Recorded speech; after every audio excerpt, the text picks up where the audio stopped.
Oh, guys, good, you hear? I am so excited. Guess what? I hope this isn't about your podcast again. Why, did you finally listen to it?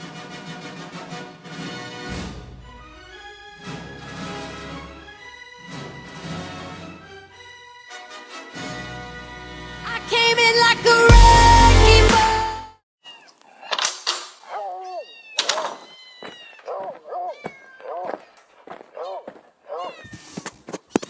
The Groomer Next Door is recorded in front of a live studio audience.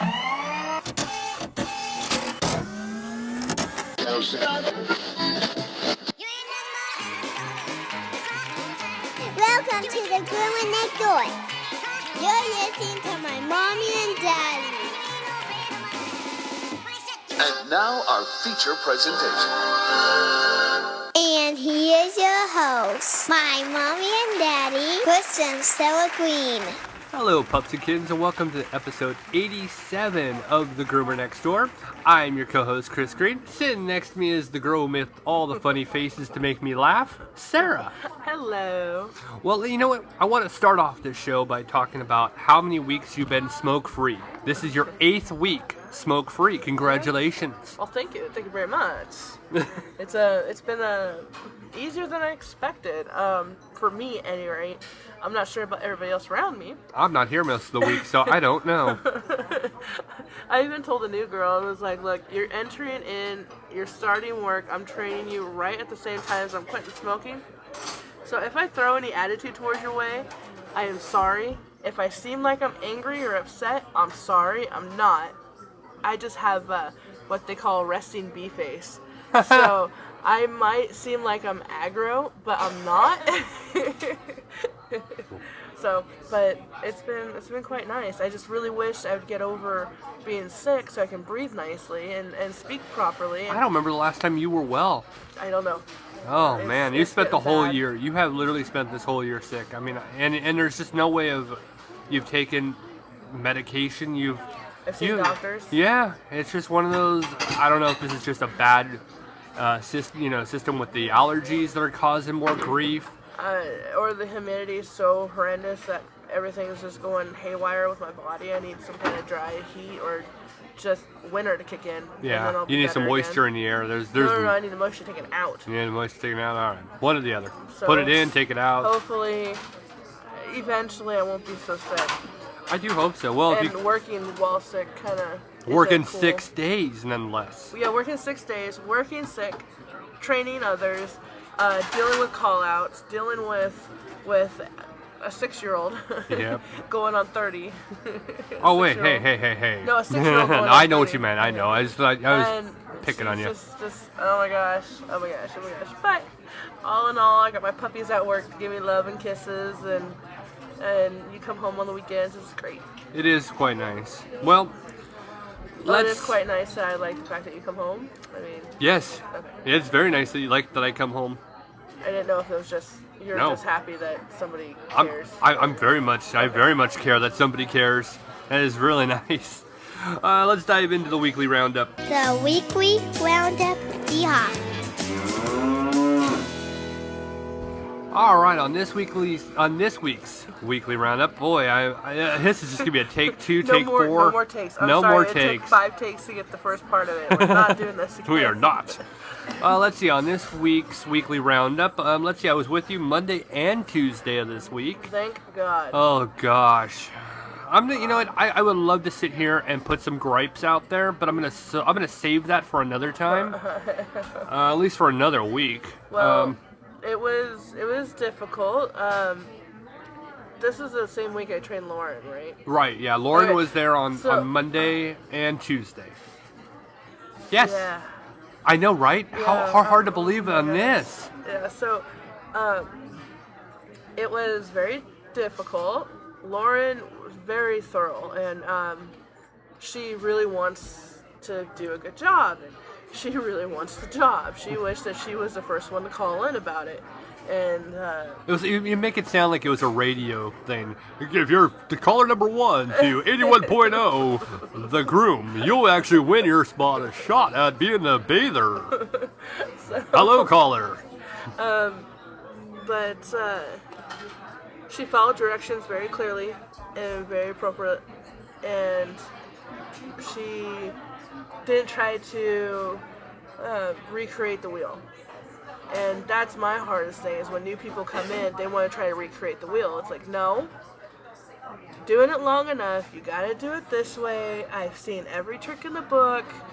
Don't try to reinvent it. If it's not busted, don't fix it. And we have a system that actually is award-winning.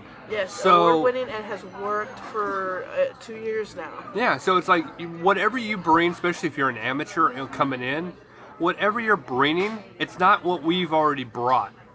You can't bring what we already brought because you don't know how. Oh, it's already been rotten. It's rotten. But so that was interesting. I'm glad that I had you there to help me, because if I did it, SOL. I would not have been nice for the reasoning why. I would have probably flipped out more than I did. Well, let's put this. We are a news podcast, and we're real life people as well in a real life atmosphere. So our show mimics real life scenarios, and just like all of you out there who have jobs, you go through BS all the time. We can relate to that on so many levels. Exactly. And for those who think, oh, hey, I want to be a dog groomer, I want to be a bather, it sounds awesome, it sounds fun. It can be. It can be, but the part that people don't see is that you have to hustle. You have to move, you have to lift, you have to be willing to get up and down off the floor. Get up in that hizzy. You're going to have to lift the dog up, you're going to have to lift the dog down, you got to worry about getting bit, and you will have to work sore. Yes. With all kinds of pains. You can't just say, oh gosh, my back hurts today, I'm going to call out. You have I got a little bit of sniffles, I'm staying home today. All right, or I'm going to go and party for an extra day. You've kind of, you got responsibilities more so on this type of job than you do in a lot of jobs. I mean, everybody has their own set of struggles that they have to go through. Like, I wouldn't want it to be anywhere near a bank. Wouldn't want to. I wouldn't want to have to deal with being responsible, how much money I'm bringing in, making sure numbers are correct, even though I love numbers, and numbers and I have fun. I don't want to be there. Right. I don't want to be a head cook of a restaurant and have to deal with people getting constantly complaining. Wait, you wouldn't want to be the head chef of Gordon Ramsay's restaurant? Yeah, no. No? You donkey? No. I wouldn't even want to be a busboy. Or a busser. I don't know what they call them, the one that pick up the... I wouldn't want to be a proctologist.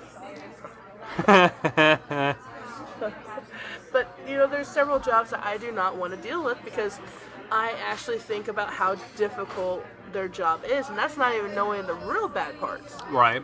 So for you guys that are thinking, hey, I want to be a groomer, hey, I want to be a bather, you really need to take a look. Well, I say rewarding and an amazing job. There's no career out there better suited for me than being a groomer. And I love it as well. And I will get, on that floor to trim nails or to groom a very large dog. I will jump up when someone's needed or something's needed right away. I can do it physically. And the older groomers, as they get older and they can't physically handle the majority of the brunt work, what they do is they end up going and hiring younger people who can physically handle it. Right. And then those folks become older and they start hiring their own. So right. It's a cycle.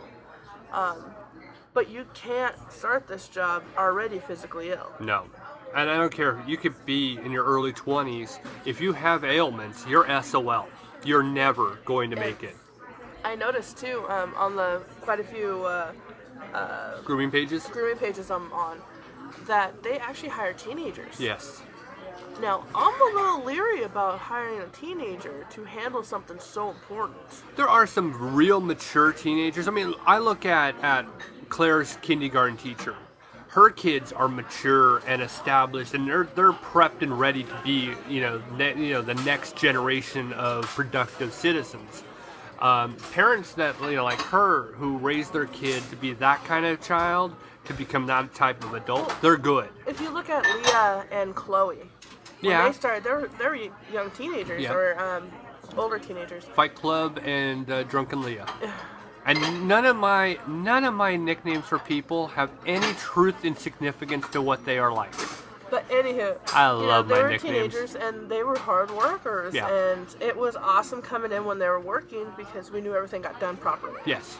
And that threw me off. Sorry, I gotta turn off my ringers. I forgot about it. Sarah and Rainers love to have her Rainers on. Hey, it was Claire's app called Boo Boo or something like that. Boo Boo Kitty. No, just Boo Boo. I better do that same thing to my phone. Or you hear Harley Quinn going off. Yeah, they were really good. Laura also, you know, she's been doing it for 4 years, and that puts her at her late teenage years when she started working.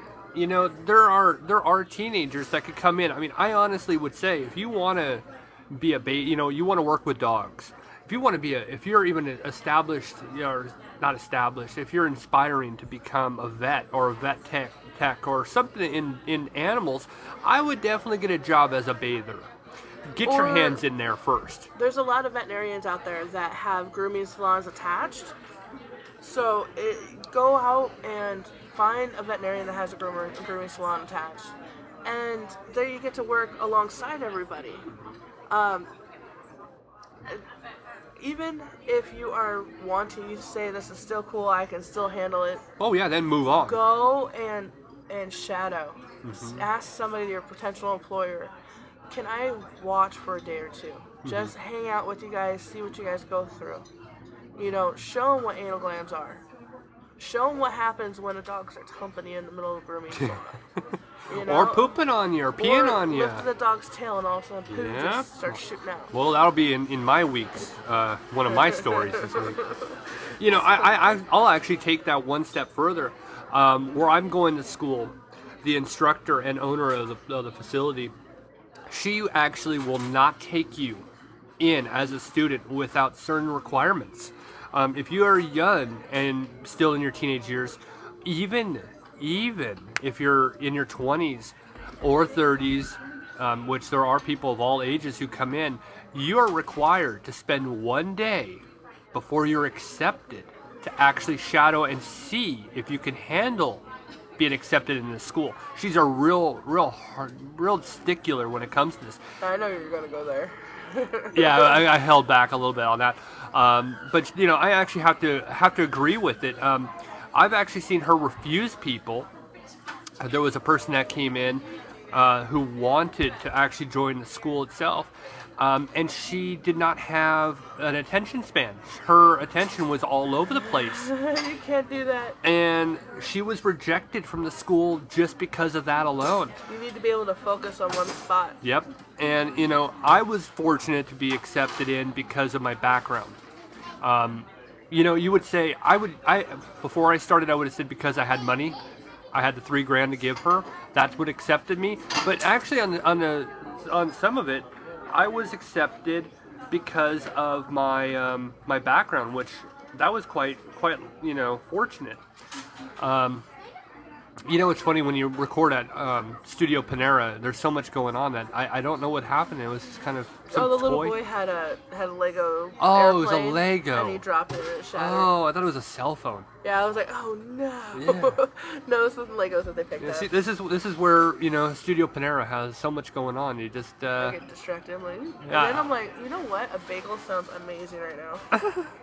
So, you know, the point that I'm trying to make here is, if you're one of those who, you know, we have a few on our YouTube channel who say that our podcast has helped them at going through school. If you're thinking about, you know, the idea of going into this type of work, definitely, you know, start doing a little bit more research into it. You know, because it does have its highs, but it also has a lot of lows at times. So you got to be prepared. Yeah. You can't be one of those that freak out once you get a bite. No. You know, it happens, and you fall off a horse, you gotta get back up on it and start riding. That's the same thing here. If you get bit, you cannot show fear. And you're gonna get bit. Yeah, it's gonna happen. I mean, I can't tell you how many times I have. How much blood I've lost throughout the 10 years. I've had aggressive dogs this week, and you know, I'm gonna have aggressive dogs again, and it's just something you got to deal with. But yeah, this week, other than having Loren Monday, Tuesday, Wednesday through Friday was okay. Yeah, everything was great. I mean, Anything stand out? no, not really. No. No. I'm trying to think that anything that's worth talking about. I don't think of anything. Okay. Well, then let's dive into Grooming Academy update. Okay, class is about to start. Hello, Pups and Kittens, and welcome to day number 20 of Grooming Academy. I cannot believe it's already 20 days. Well, today was a travel day. It's going to be a short week this week, short week next week as well, oddly enough. Let's see. It was a really rough trip out. I really was considering staying back home this week. When I say stay home, I don't mean stay home. I mean work at the shop that I actually am a part of. It was one of those. I just had this real desire to actually stay, work at our shop, not take the drive out here. It may sound, a little odd, but I still do work. I still actually am grooming. I just really wanted to be with my family this week, so that was a rough go. That was probably one of the more difficult situations I've actually had to go through. Today, I did 4 dogs, which is the highest number I've done so far. Now, one was not a completion. One was a Shih Tzu, and it was just terrible. But there are times that I will actually do a majority of a dog, and then for time constrictions, I will hand it off to either the instructor or someone else. That would actually bring up one of my dogs. My third dog of the day. It was already kind of prep shaved, and the legs needed to be worked on, pads needed to be worked on, definitely some scissoring, and another go over with the actual blade itself. Plus, you had to work, be able to blend the head in so it looked nice. I was able to actually get through that dog in the proper manner. And right when it was just about done, when I was moving on to the head, the owner showed up. So luckily, they only had to wait a few minutes. But that was actually one of those real odd moments. I ended up finishing my day. Could have been done probably around 2 o'clock. But I was not looking to go home. I wasn't looking to sit back. I'm here for a reason. So one of the instructors, she has her dogs there, and I ended up working on that dog. And it's a farm dog, so it's like a little cockapoo, little poodle type. It looks more poodleish, but it needed a lot of work. I was able to exhibit a little method that Sarah taught me on doing Bichon heads because it was a rounded head. So I ended up using that technique to kind of start my rounded head, and that was actually quite entertaining because it worked. I wanted to do a specific clip on for the legs. I was pretty much given free rein, which was nice. So all in all, it was a good day. I'm not saying that it was a bad day whatsoever. It wasn't. It was a good day. I just unfortunately had that desire to be home. So keep pushing on. It's our 6th week. I know I have 5 more weeks of this, and then it will be completely over with. So and then all of this will be a memory. Well, thank you for tuning in today for Grooming Academy Update. Hello, pups and kittens, and welcome to day number 21 of Grooming Academy. Wow, just the thought that it's 21 days that I've been doing this. That is crazy. Actually, really crazy. I don't know how to explain that to in words or to you or any of this. Well, let's see. Typically, I wake up around 6:30. Which is remarkably a lot earlier than I do when I actually am back at our normal shop. So woke up at 6:30 to thunder, lightning, pouring rain, the works. Every day I've been here, it has rained. When I leave to go back home, it doesn't rain, and then when I come back, it rains. I'm starting to think that it's something to do with me. Well, got into the shop this morning. I usually arrive at 7:30, and as I arrived, no dogs. So that's not the first time. It's happened quite a few times. And you can't control when people bring their dog in. That has nothing to do with what's going on with the school. So the hard part is of course, you're ready to go, and you have to kind of wait until something comes your way. So little dribs and drabs came my way. The first dog I just did a simple shave on the body, left the legs. Didn't touch the legs or finish the body and head and legs because it was specific to how the owner likes it. It's something that I guess the instructor has done it so many times. So it was one of those just, you can't do it because, whatever.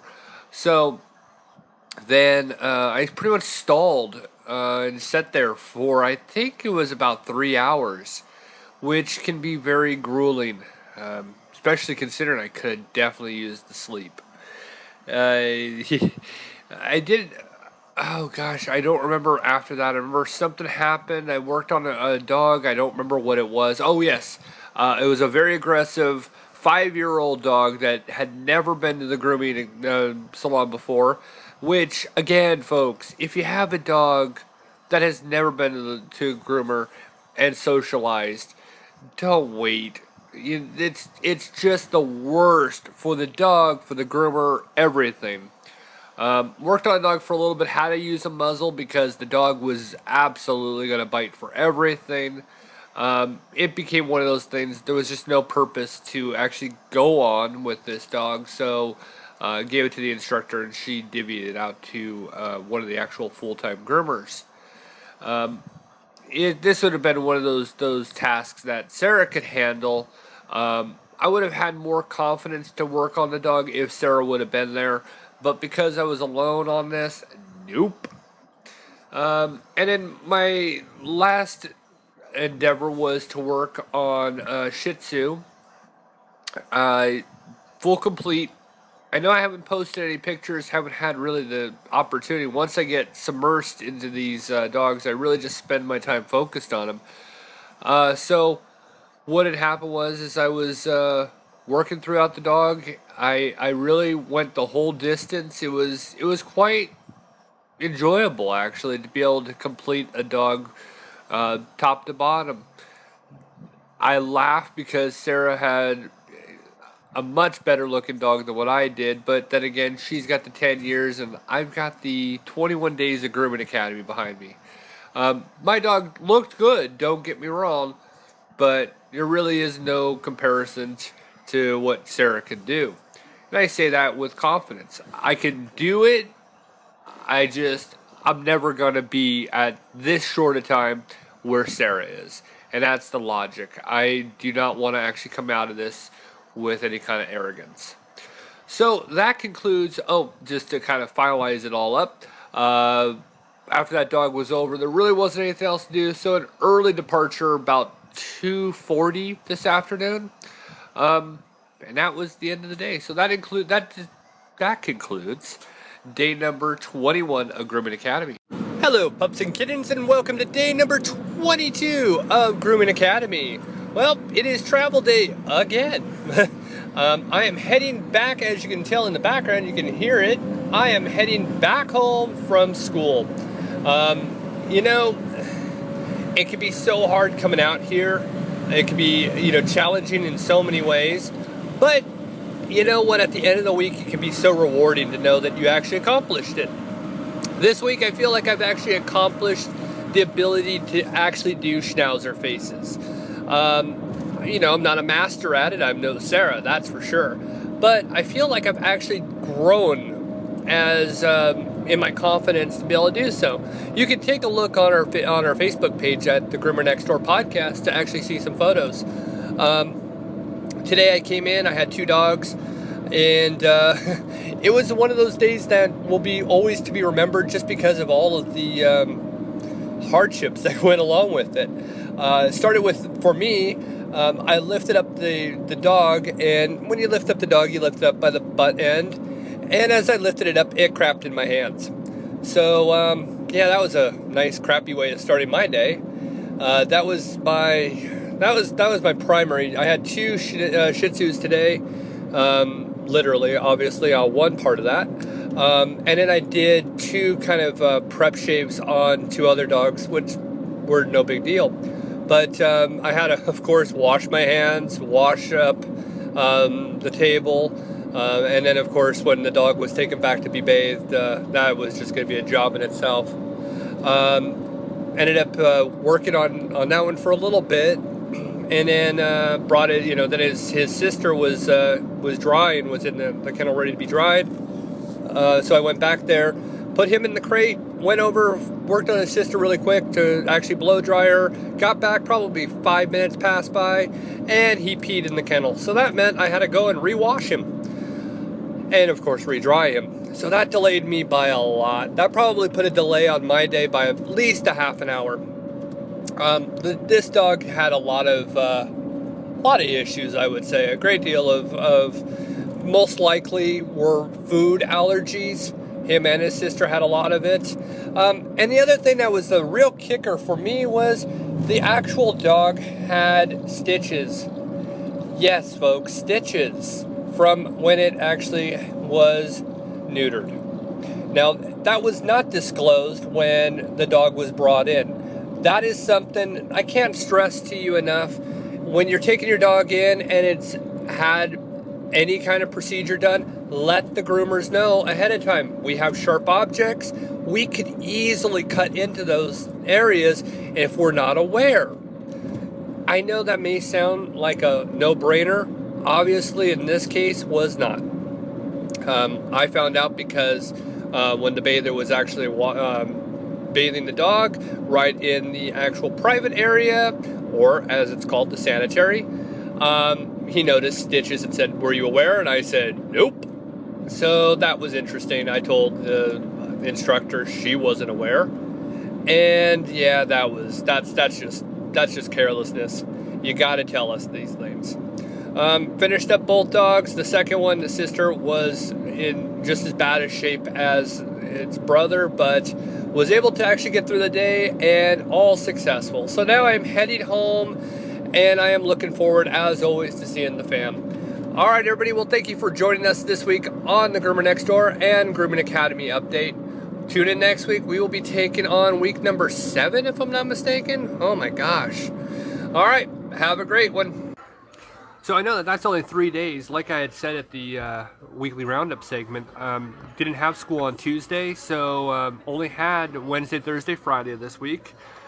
Crazy travel day on Friday. Took me 3 hours to get home. That wasn't fun at all. I had 3 more hours of freedom.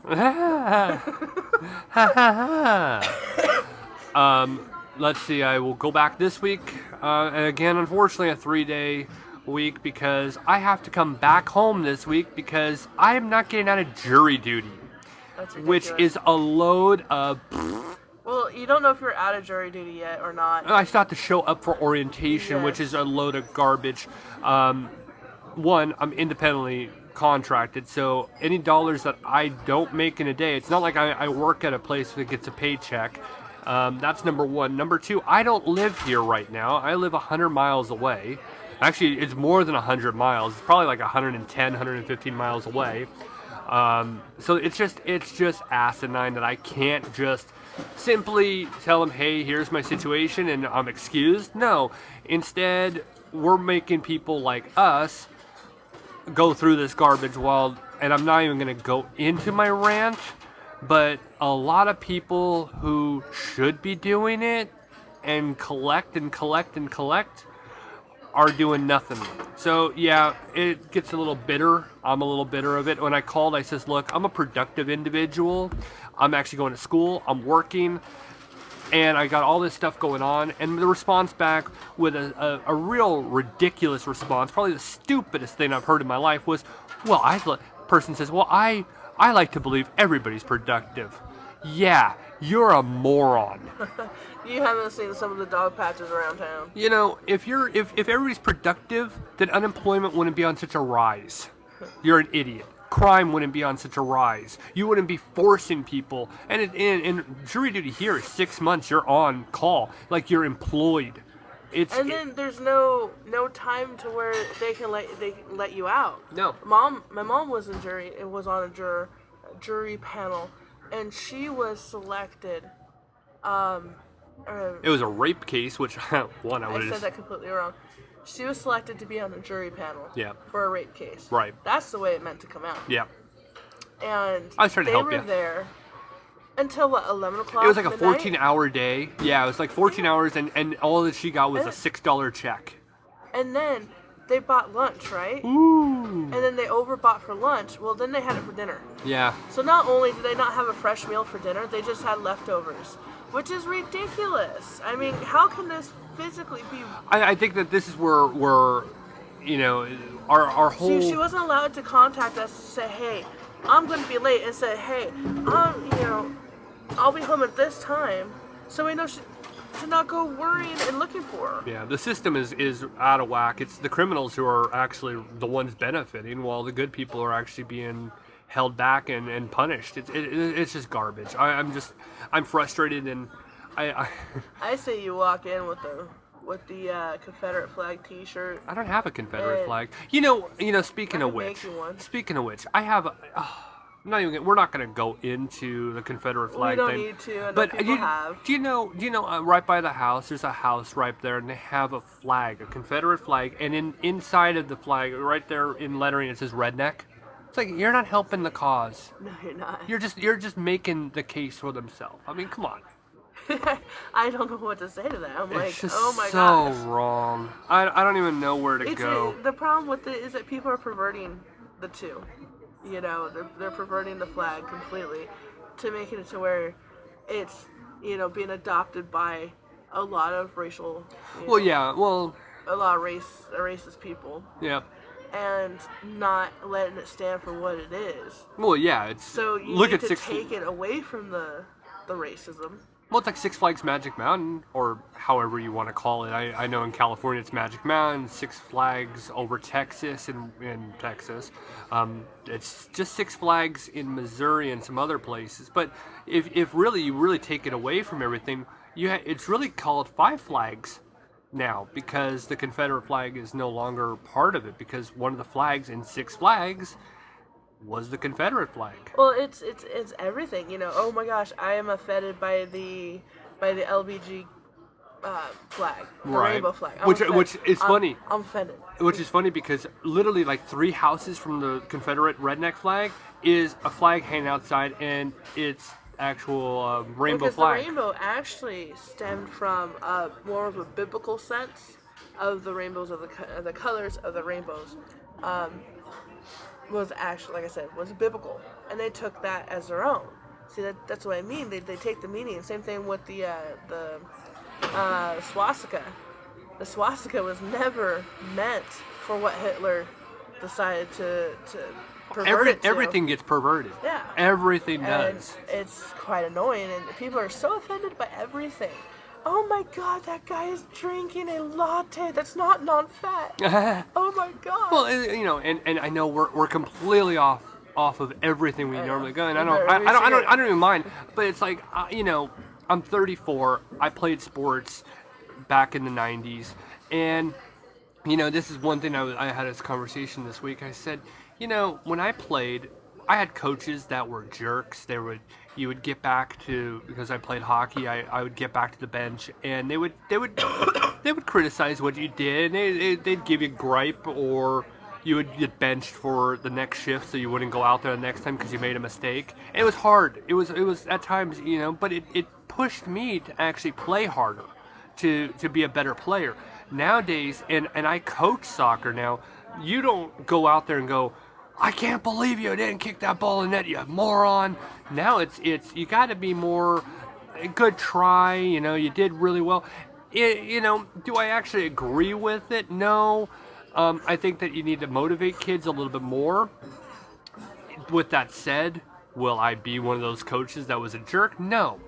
But, we're too far in that touchy-feely, marshmallowy world. It was like another thing is, I used to be made fun of in school. Yeah. Well, I was too. I was made fun of for my last name. A lot of kids can come up with a lot of different names for Rothenberger. And, okay, I went through it, I dealt with it, yeah, it sucked.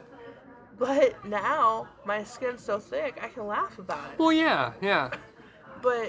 And then bullying has gone to such a horrible state to where it's actually become it's actually making the kids become suicidal. Yeah. Because I don't know why. I think it's because we're actually softening everything up, so when they do actually face that adversity, it's actually causing kids to not be able to handle it. Well, it's like we're telling Claire when we laugh at her, like she did something or she said something or she dropped something. She says some giggle. funny things. And then we laugh at her and she gets all sad and it's like, suck it up, Buttercup. It's not that big of a deal. Well, she does some funny things. I mean, she'll say something, like last night when we were playing Super Mario World. Oh. She'll say something funny and you just start laughing and she doesn't know if you're laughing at her or with her. And she just kind of gets that look on her face. She's so offended. Yeah, and it's like, you were funny. You need suck it up. Yeah, you need to enjoy the fact that you're Relax. making somebody happy, making them laugh. That's the whole thing. On the same hand, when I do something funny and you guys laugh towards me and I don't get offended, that's what she needs to learn. Well, because people laugh, it don't get as long offended. as you're getting a reaction, that's what matters. Well, and then a good reaction. You also have to learn that you need to be kind in this world for anything to prosper. Like, there is no joy about being a bully. No. But if somebody chuckles because you fell and then helps you up, there's nothing wrong with that chuckle. Right. Well, if they're just laughing at you. Sometimes there's that that's awkward not right. laugh. There's an awkward laugh when somebody falls. You find it funny because it's an awkwardness. You don't know what to do. I consider you my best friend. Always have since the day I met you, my best friend. If you were to fall, I will laugh my ass off and then help you up and ask you if you're okay. I can't say I do the same. When you take a fall, I never laugh. I'm always scared. So thank you very much. So there we go. Now preserved for the test of time. When you fall, I'll feel bad. When I fall, you'll laugh at me. Okay. Well, you always called me a closet jerk, so. Yeah, well. All right, let's move on to GND news.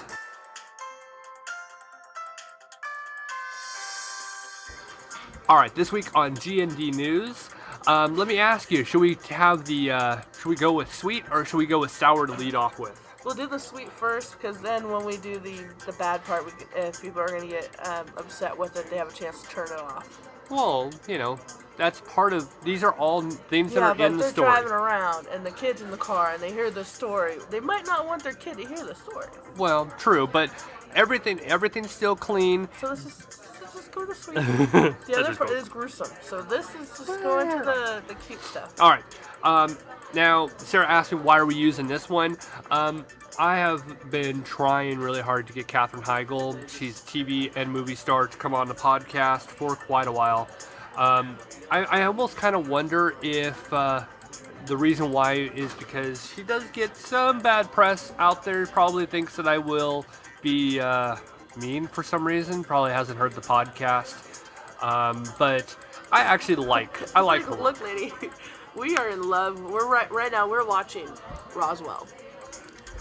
Way back I actually when. will go to. I think I might go to Grey's Anatomy. I will actually might watch that. The best acting in that entire show was her. Right.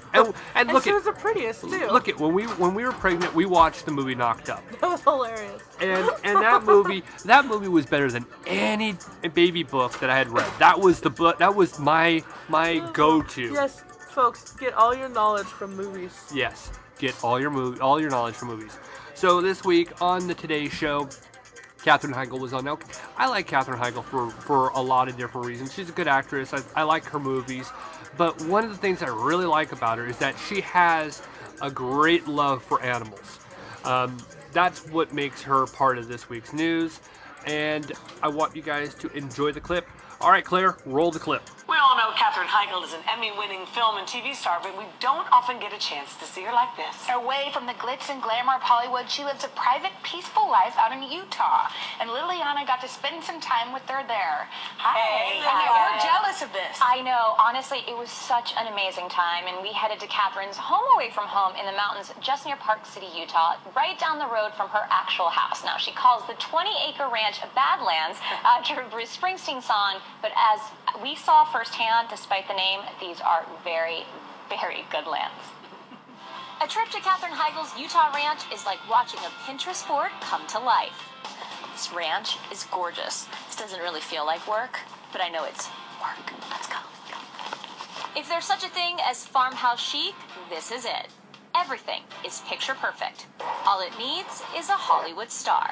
Hello. Welcome. The entire living space is built into a real working barn, with the kitchen, game room, bar, and dining area all looking out onto a full-sized dressage arena.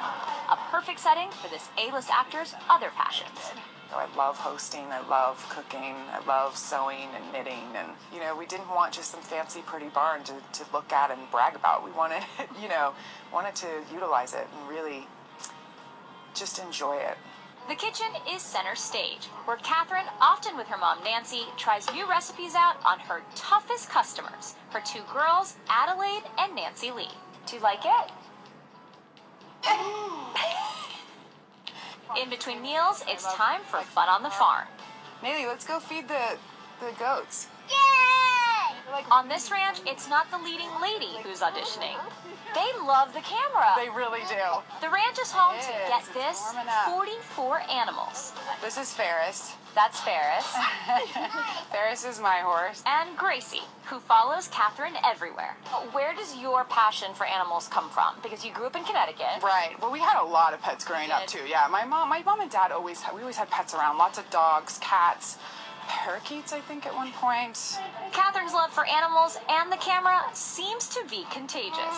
They love to feed the chickens, they love to feed the goats and horses, and it's great because they can run around here. They can be entertained, and they're not sitting in front of the TV. While the girls play, it's time for Katherine to start planning another meal. All right, so let's get some basil. Tonight's Pick Your Pesto pasta bar with roasted cherry tomatoes takes us from the greenhouse, smells incredible. Right, doesn't it?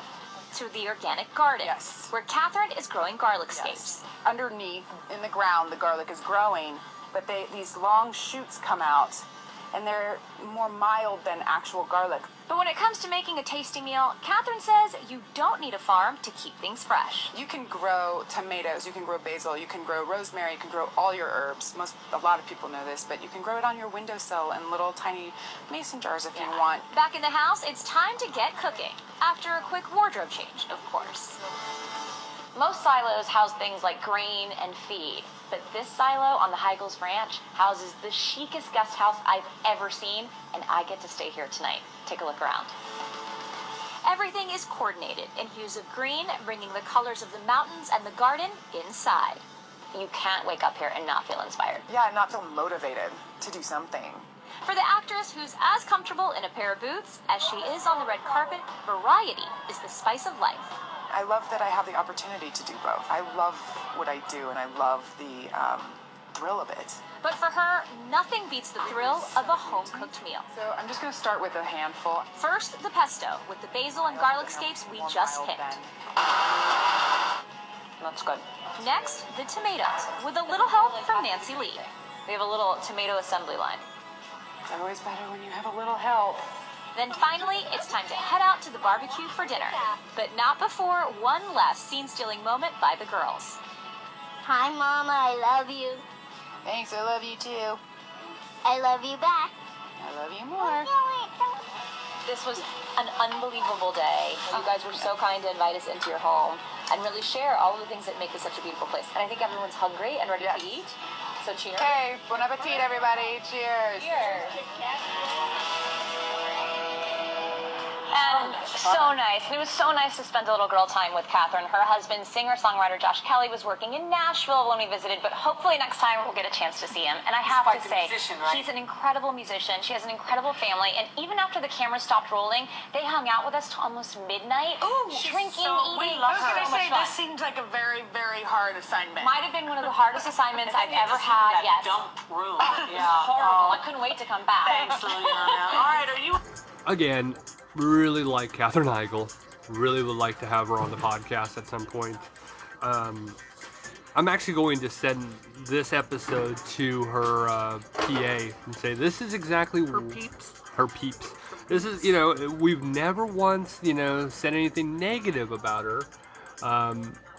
We've always really, really actually liked her work. So, hopefully we'll actually be able to get her on at some point. I know I have her, I follow her on Facebook.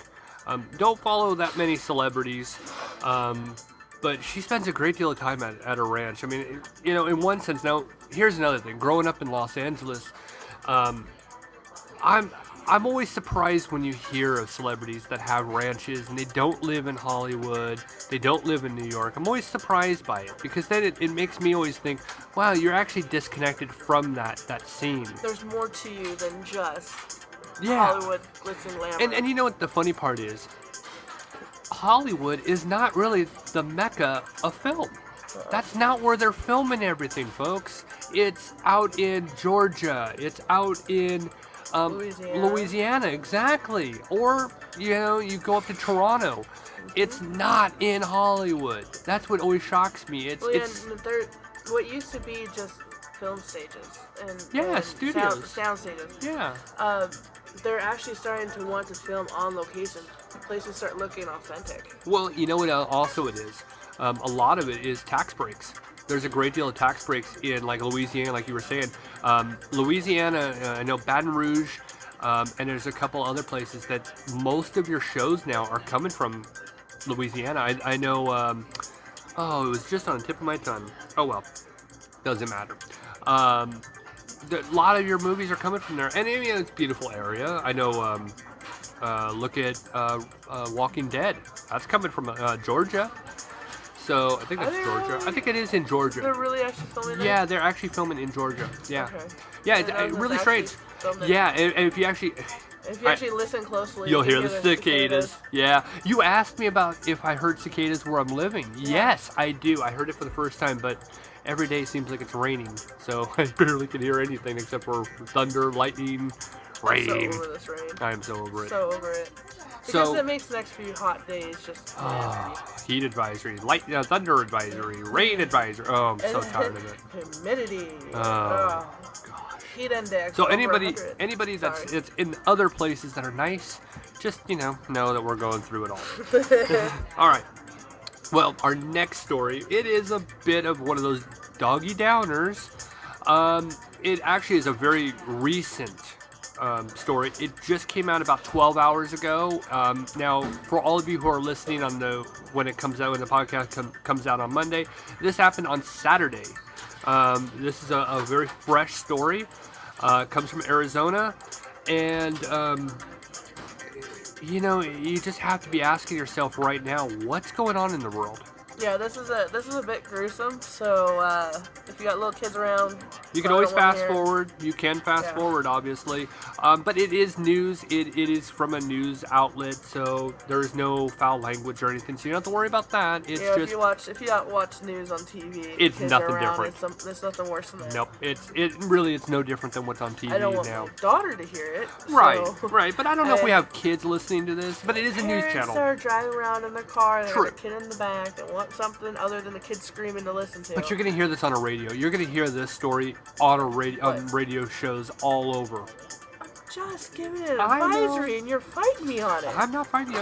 I'm just kind of. Okay, let's just roll the clip. Yes. All right, Claire, roll the clip. Gruesome murder sending shockwaves through the valley. A woman and her 2 dogs found decapitated in their apartment. It all happened this morning in Phoenix near 13th Street in Coulter. Police say the man arrested cut off his own arm and gouged out his eye. ABC 15's Loren has more. Absolutely a horrific scene out here. A normally quiet neighborhood in the heart of Phoenix woke up to a scene out of a horror movie. Last time they had any problem was when they had to put speed bumps in here because people were racing down the road. A 911 call just before 10 o'clock this morning. A woman's decapitated body lying in a walk-in closet. 2 dogs inside mutilated. The suspect, a man in his 40s, had severed his own left arm below the elbow. He was also missing his left eye. It was completely out of socket. We're not sure if it had been dislodged or if it is something that was pushed back in his head. Police say the suspect has a history of domestic violence and mental illness. I'm sure it's the couple that Trevin refers to as the crazies. You know, and he didn't mean it in a mean way. He just called them the crazies because they were really strange people, you know. Lucy Prairie had left the apartment just a few hours prior. That creeps me out really bad. Neighbors say the victim and the suspect were a couple and had been fighting in the past couple weeks. Now, Phoenix police will not confirm the relationship between the man and the woman. The suspect was taken to the hospital for those self-inflicted injuries, but was talking to police on scene and told them that he killed 3 members of his family. They believe he's referring to that woman and the 2 dogs, but they did do welfare checks at family homes tonight just in case. Again, Kim, they are not releasing the identities of the suspect or the victim. Very disturbing details, like you said, and it kept getting more disturbing as you were out there all day. Loren, thank you. All right, so yes, like we mentioned, it was pretty gruesome. You know, it's part of what this show has always been about, though. It's giving you guys news that you may not hear about. This stuff's out there. It's real. It happens. And it's not mainstream. That's the thing. A lot of this isn't mainstream. Most people think, well, we're so much more evolved. I mean, we have equality. We have automobiles. We have we have automobiles. There's third world countries that don't. It's true. It's true. We have solar panels. That just caught me off guard. I'm sorry. Alternative fuels. You know, we're so progressive, and yet we're still barbaric. In the Stone Age and barbaric. Yeah. Oh yeah, I mean, it's horrible. And you know what, folks? If any of you have actually traveled the world and you've been to some places, you'll actually notice we are actually more evolved than a lot of places. And on the same side, we're actually behind in some areas as well. Yeah. You know, no way am I saying America's #1. We do it all right. No, we make our own definite mistakes out there. And and it doesn't stop. Nope.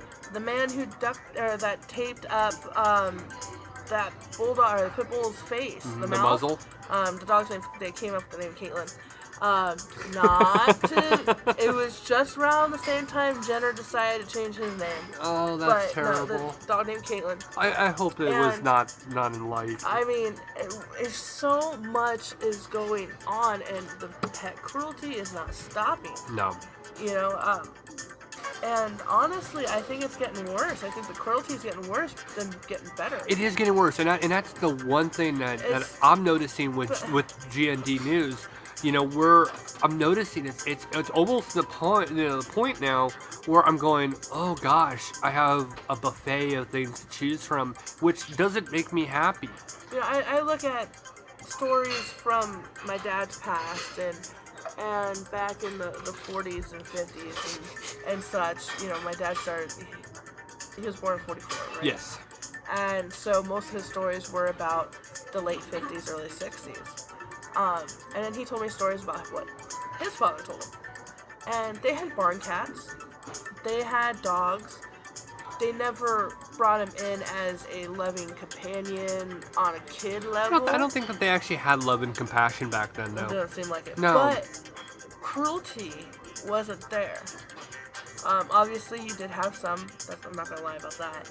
And all the psycho killers out there ended up hurting little animals. But for the majority part, it's not like that. And then now, we have overpopulated so many areas that we have wild animals, or not wild, but they're feral. Yes. Dogs and cats, obviously. But they think, oh, who cares? There's so many of them, we can just do whatever we want to them. And it's getting worse and worse and worse. it's hard to see an end in sight, and that's what makes it hard to be in a pet industry like we are. Well, pet industry, and then we do this show each week, and it's just, we look at all these stories that are out there, and, there's definitely some I just decide, there's no point in having them. I am not gonna put that kind of, this was kind of at that red zone where it's like, do I even want to talk about it? Yeah, because it's it actually topics on domestic violence. Obviously, this person was troubled. Oh, this guy was sick in the head. And it was noticed that he was definitely troubled. I'm pretty sure this guy has been harming animals for a long time. And then he graduated to harming people. That's where the abuse to his girlfriend happened.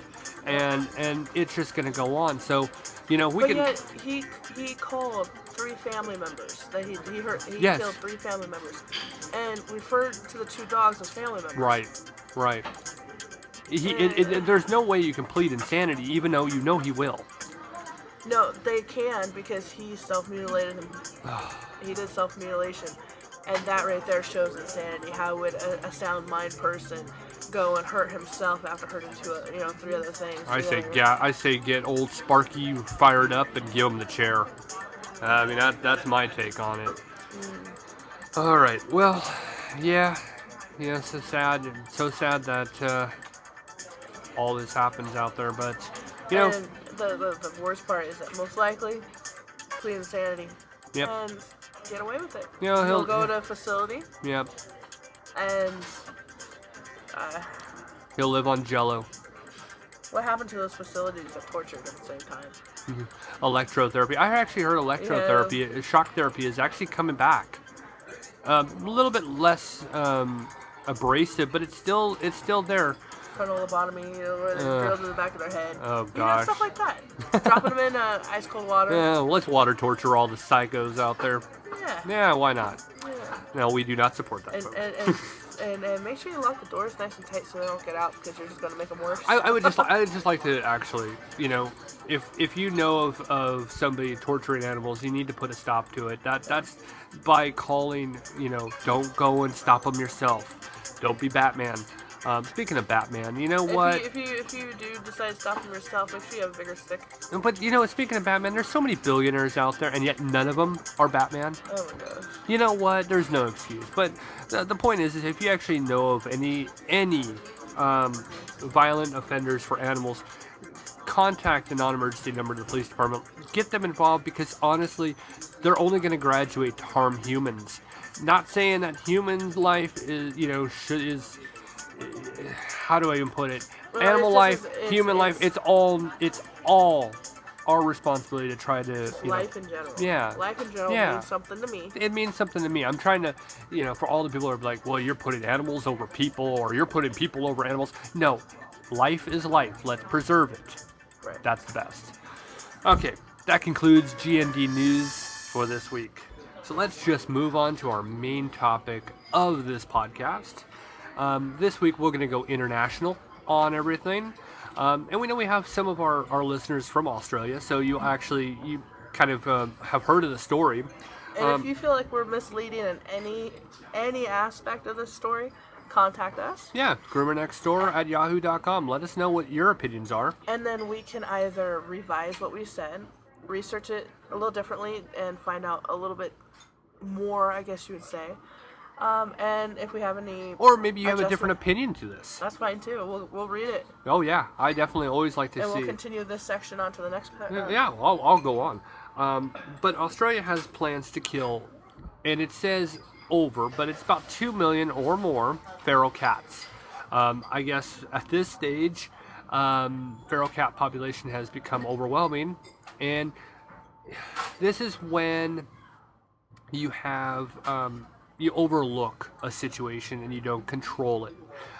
Feral cats are definitely a necessity, and we've talked about this in previous episodes. They're definitely an asset, but you have to maintain that asset or you end up having issues. One of the easiest ways of maintaining a feral cat colony is by TNR, which stands for Trap, Neuter, and Release. Definitely easy to maintain. It's not like, oh my gosh, it's harmful and cruel and oh my gosh, crazy. It is part of the necessity. Now, I learned something this week, and I guess I could share it before I actually play the clip. In our neighborhood, we actually hear this all the time. We'll hear what sounds to be a cat fight. A lot of people have regular domesticated cats, and there's probably feral cats in the area as well. And they roam our little neighborhood, our little residential area, and they end up doing what cats do when it's that time of their walk section, and they mate. And then you hear that little cat fight at the end. That cat fight sound is actually the penis removed from the... I know how weird that sounds. No, it's just that we're saying that in front of Panera. Well, it's a logical sound or term. It's a logical sound. But I screams. guess with the cat's penis, there's kind of like a sharp edge on it, and that's kind of almost this. It gives this violent kind of tugging out, shock to the female cat, and then what happens is the female cat releases her eggs by that actual action by the cat. So whenever you hear a cat kind of have that aggressive wow kind of thing at the end, that's what it was. I thought that was weird. A weird thing. Why would God do that? I don't know. I don't know. Horrible action. Thing. I know. I guess a female cat has to shock release her eggs. And that's, yeah, kind of. It has to be a violent release. I learned this week, folks, so I wanted to share it. Shock release. I know how odd this may sound. Oh my God. That's horrible. It is. So the point that I'm trying to make is, with feral cats, and I'm pretty sure one, if not a couple of the cats in our neighborhood have been impregnated by a feral cat. It's a simple thing. In these colonies, you trap, neuter, release. Well, in Australia, they're having an issue with overpopulation on feral cats. I remember in Qatar, they were having a terrible overpopulation with feral cats. Unfortunately, the only way that people are learning to deal with this is let's just kill them. And I'm going to play you the clip from Australia so you can actually hear it from them. Play that clip, Claire. So if you live in Australia and love cats, you might get really sad after hearing this because Australia just declared war on feral cats with brand new Environment Minister Greg Hunt saying 2 million of them will be killed to save threatened wildlife, launching what is called the Threatened Species Strategy. At a wildlife summit in Melbourne, Hunt said that they will be spending almost $5 million of Australian dollars to eradicate cats from the islands and areas of the mainland. Hunt said that the feral cats have contributed to, listen to this, the extinction of 27 mammal species and are still threatening the survival of another 120 species, mainly small marsupials like the nombats, the bandicoots, betongs, really in Australian animals, very symbolic, that are going extinct, and the cats are the problem. The problem is that they amount to 30 million feral cats total in all the continent, threatening all the rest of the animals. They are an invasive species. They were introduced to Australia back on the 17th century, and they've been growing crazy since then. Yeah, 30 million, that is a huge number. It does put things into perspective, but it is so sad that we have to go and resort to killing them to combat this problem. Though I do understand Australia has such unusual creatures that you don't find anywhere else in the world. A lot of these are endangered and they do want to protect this wildlife. But this is something that happens worldwide. In the United States, the US Department of Agriculture last year killed around 2.7 million animals. And I've got some stats here. There were 319 different species deemed harmful for various reasons, and they included monkeys, they included otters, and a lot of sterling birds as well were killed because of poop causing a lot of health issues. So in the UK, I know we have a big issue with foxes and people advocating for the killing of foxes. It's a controversial issue because of the damage they cause. These cats, they do seem quite malicious though. It's sad that we have to kill them, but yeah, we have to also protect endangered species. It's that balance that the officials have to go, but the reality is that humans create this problem. The concept of invasive species is where colonizers, they go to new territories and they bring animals from different areas and they get out of control. They mess with the balance, with the food chain, and then some certain species can't survive it, where these invasive species just start growing and growing and growing. But they're pretty wild. They say that they are growing 3 times the size of a regular household cat. And once they get reintroduced into the wild, if you will, what they do is they start hunting in groups, like lions, like felines, and they have this very particular way where they chop the bodies and the carcasses in half. They found kangaroos in this condition. What they do is they hunt in a group, and then they decide that they split the feast in 2, and so the groups can divide and eat more efficiently. So there's a big concern. They want to. This brings more context to the whole thing. They're trying to do these 2 million killings from here to 2020. And they're also trying to do it in a natural way, if you will, by letting this killing be done by natural predators like the Tasmanian devil and some other species that are in the area. What their ultimate goal is to create 5 islands and 10 new mainland areas that are safe havens for these animals, where they are exterminating the feral cats, thus retiring the problem in those territories. But it's pretty sad that we have to kill 2 million cats. It is. I can see a new movie coming out of this with the next line of something that needs defeating being this super cat. It's something in between a house cat and an actual lion or a... Yeah, but they grow, and there's some crazy speculation in Australia of how they're going to do this. I read some crazy report where they're saying that we're actually developing a virus that targets feral cats specifically to kill a few of them, or a bunch, to see how that works. That sounds really scary and a recipe for disaster, but we want to know how you feel about this massive killing of cats in Australia. Leave your comments below, and please subscribe to Leap TV. Okay, so we could actually go in a lot of different directions on this. Yes, we can. Now, I have some more facts on it. Scientists call for Tasmanian devils... Well, did you want to get into that right this minute, or discuss and then... Okay, let's discuss. Okay. Boom. Injection of nothing but info. Okay, so what is your perception? Just not digging into it, just as your perception. What made you want to put this on the podcast? Well, my take on it is we had a country that lost control of something, an animal, a living animal, a living thing that they lost control over or ignored. Ignored would be more the term I would want to use. And their only course of action is let's go and kill. Instead of taking responsibility ahead of time and having somebody, this is why you have different branches in your government, and the ecosystem was definitely one of them. I think that they lost control, and now they're just trying to figure out a way of fixing their mistake. Yeah, when people start turning their heads at situations, or ignoring them. That's what I mean, turning their head. It gets worse. It's the same thing with the child abuser. Oh, you see a father just totally backhand their kid upside the head.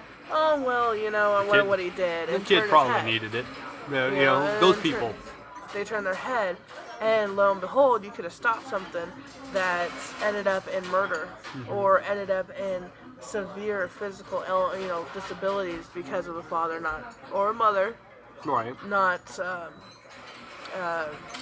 containing the situation. Themselves. Yeah. So here you have this cat population that's absolutely overwhelming, and there is no way when it's this many cats to find homes for them all. Well, you can't home a feral cat. Right, and you just can't have them out in the middle of everywhere. Mm-hmm. I mean, it's like the same.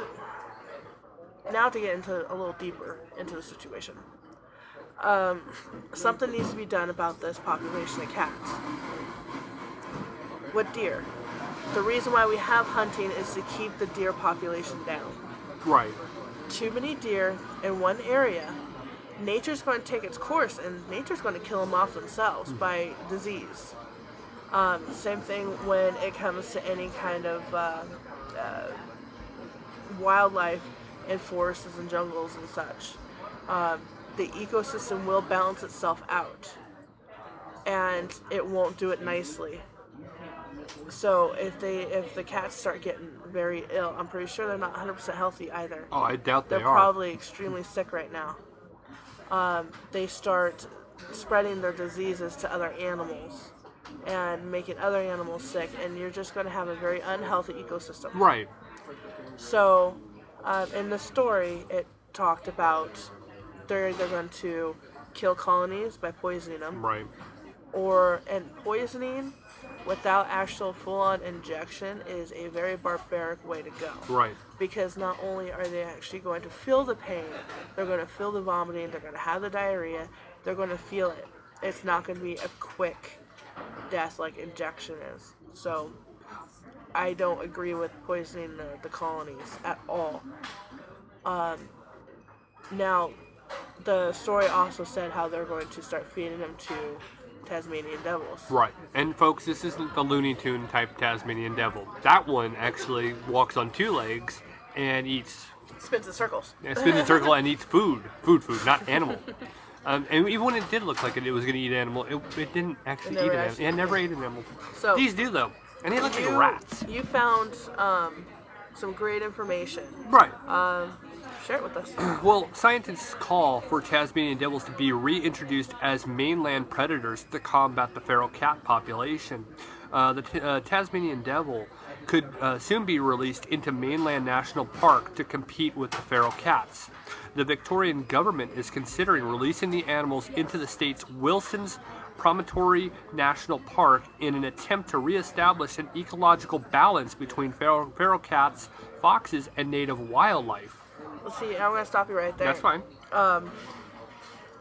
As much as I do not want to see a bunch of cats die, it's the circle of life. Well, yes. You know, you don't want to see a lioness take out a zebra. Or a gazelle. Or a gazelle. Because a gazelle or a zebra or whatever are so beautiful. You don't want to see that to happen. But if that lioness doesn't go and do that, then the whole pride dies. Right. It's actually part of the ecosystem. Exactly. So if one or the other doesn't eat and one actually starts dying off, the one overpopulates, you're going to have a very unbalanced ecosystem. So if a cat is a Tasmanian devil's actual diet and starts taking over them to help balance their ecosystem, that's just called the circle of life. Right. It's not anything to do with being barbaric, and it's not anything to do with wrongfully, I'm losing my words. Unnaturally killing off your system? Yes, exactly. And unhealthy and just having dead bodies of kittens laying there. Yeah, well, I think that's where there's a problem. I still say that they lost control, and now they're trying to figure out how they're going to clean up their poop. And by cleaning up their mess, if one way is balancing out the ecosystem with the Tasmanian devils, if they're important. Yeah. You know, to me, ants on the sidewalk, they're important. They're not important to me because they get into everything and they crawl up your leg. If you're standing in a pile of them, they're annoying. But if there are reasons for them to be on this earth, well, then you have to find a balance. And honestly, people need to start letting nature take its course. Right. And this is one way of fixing the problems, let nature take its course. Then okay. And to carry on, scientists say a bold management approach such as this needed to save threatened species, as a lack of large predators on the Australian mainland has allowed feral cats and foxes to disseminate native wildlife populations and threatened species. Feral cats have been in Australia for more than 100 years. But Professor Flannery said their devastating impact on the native wildlife has grown since. Recent pest management programs have deceased fox populations. As we have started to drive down fox populations by using bait, the next largest predator, the feral cat, has popped up because it has taken advantage of the ecological niche that has opened up for it. Reintroducing top predators into food chain is seen as an emerging frontier in environmental management throughout the world. The strategy has also explored by Professor Flannery in the book The Future Eaters, which he published in 1994. The reason I chose the Tasmanian devil and the Komodo dragon is that they are large Australian native predators that still survive on offshore islands. The thought was that if reintroduced, they will start interacting with the domestic carnivores, the foxes and feral cats, and start perhaps having some impact, Professor Flannery said. Okay, so basically, another thing they got to be very aware of is that if you let the Tasmanian devils come in and take care of the feral cats, and you're going to have an overabundance of Tasmanian devils themselves, because the more they eat, the more they produce, the more that they'll survive. Okay?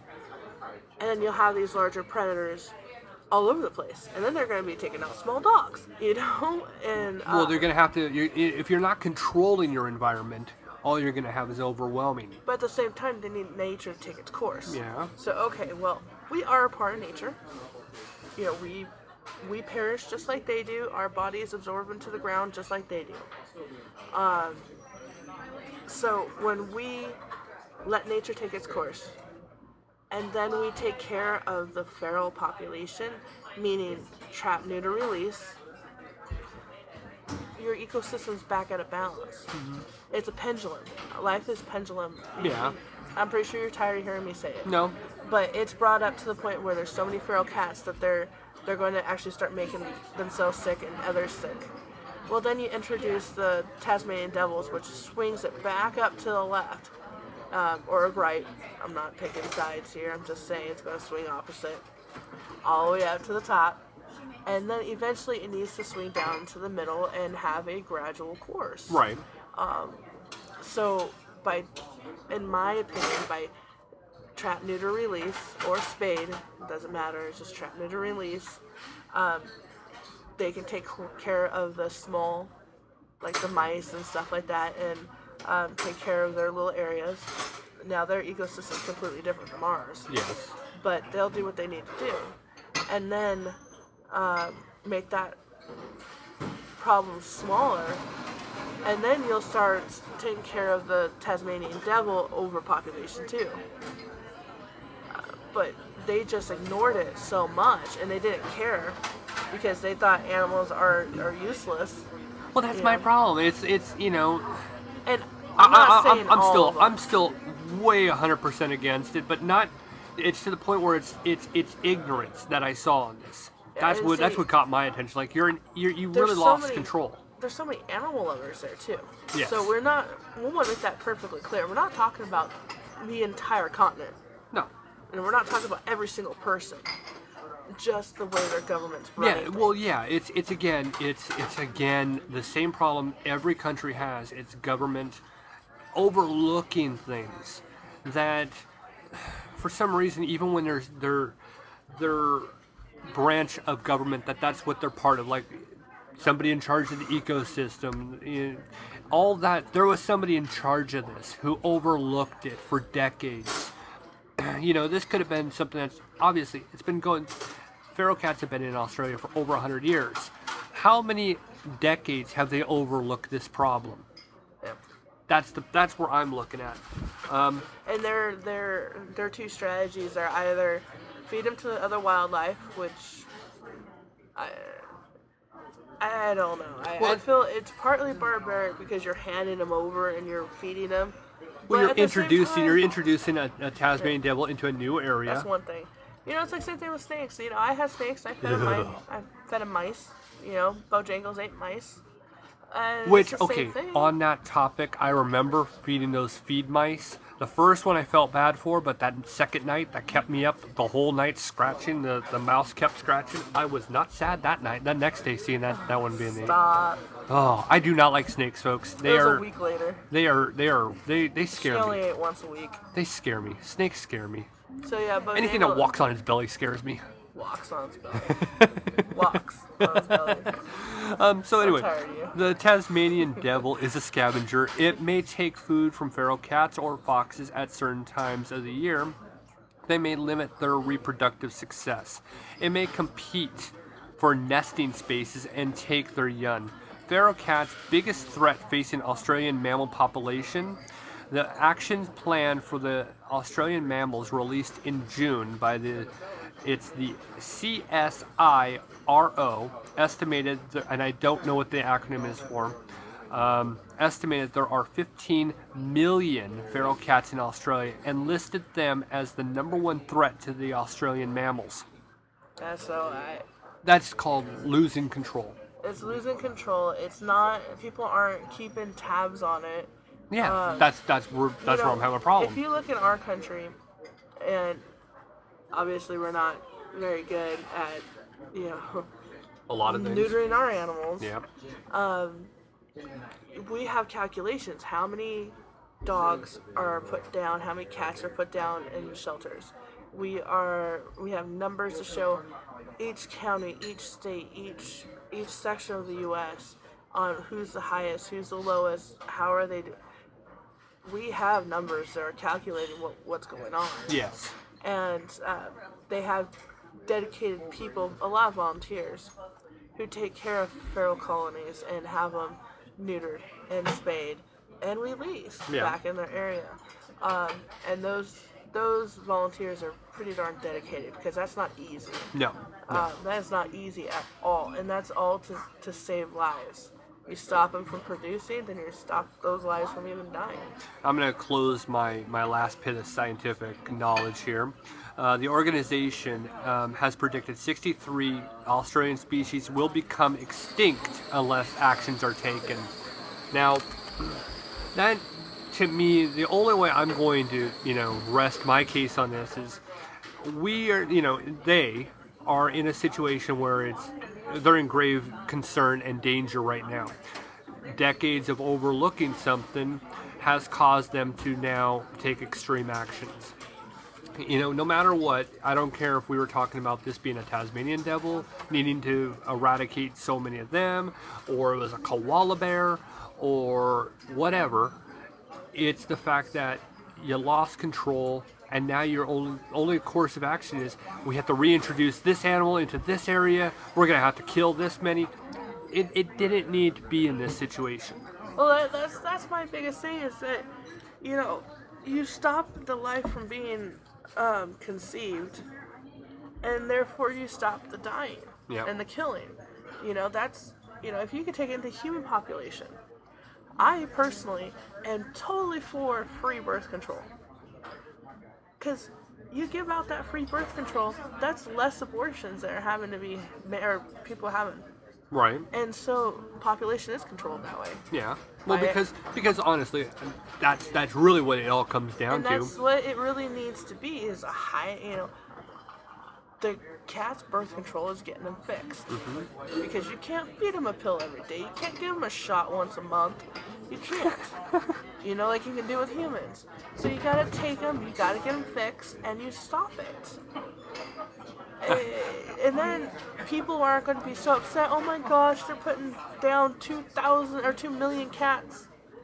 All these cats could have homes. No, not all you of them can't can, give them because homes. They're feral and they're going to be crazy. Yeah, you can't do and that. they deserve to be out in their wild. I think that's where they're supposed to be. Paz was a feral cat. Her parents were feral.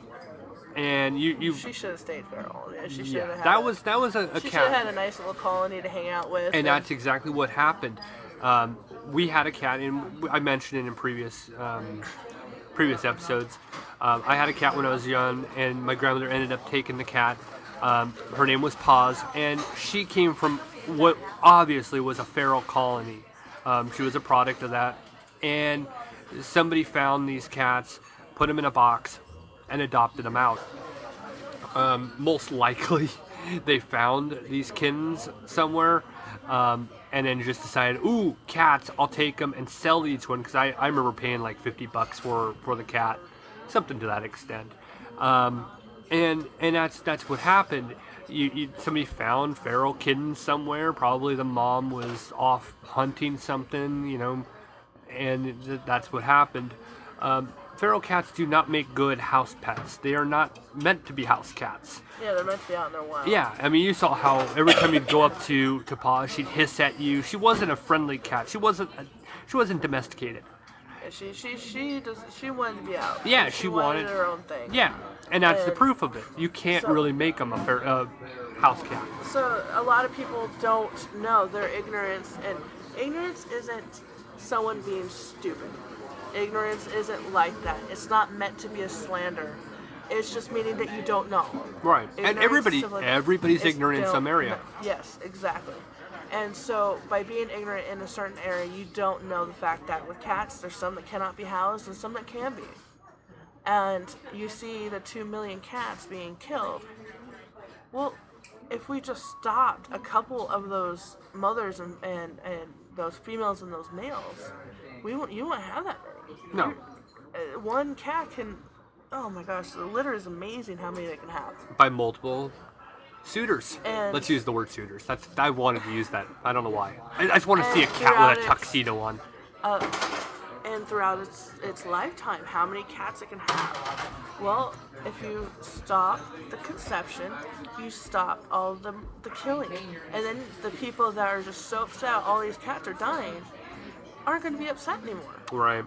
Just because the one male was neutered and the one female was spayed. Well, yeah, if you only look at 15 million feral cats, if you could have just done a TNR on 3 million over the last, 5 years, you realize what that would have done? That would have reduced. You could have done a TNR on 2 million of the cats. See, that would have changed everything.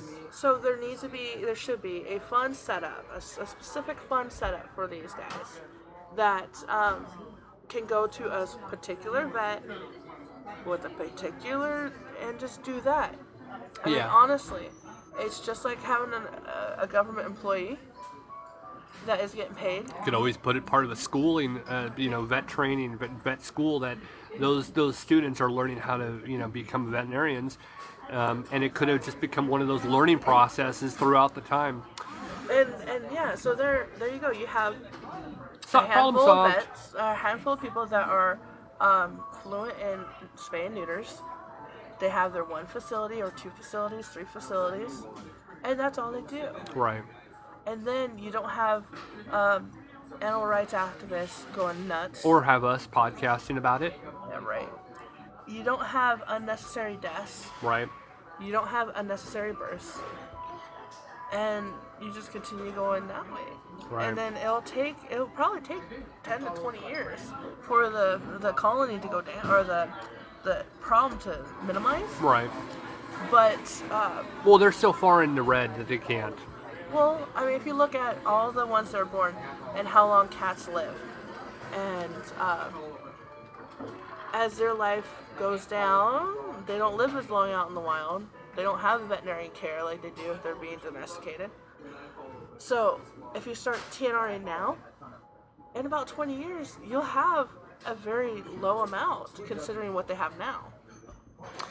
All right, I think we've covered this. What do you think? I think so too. Okay.